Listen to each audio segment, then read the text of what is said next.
Мектеп кезінде география сабақ кейде іш пыстырып та жіберетіндігі естеріңізде ме?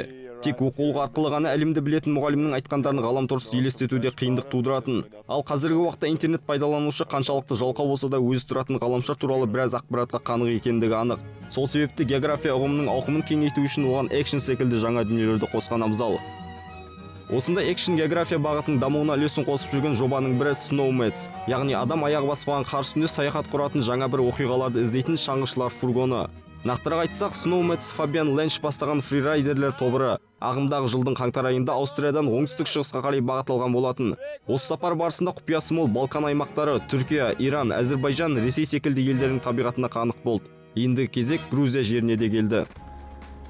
Фабиан Ленчтің неліктен аталған елдерді көздегені белгісіз, өйткені фрирайдерлер мен таушаңғышылар үшін осы жақтың табиғаты асан ыңғайлы емес. Өзінің қалыптасқан мәдениеті мен ерекшеліктері бар, бұл аймақтардың құпиясын үңілсең ғана ұғасың.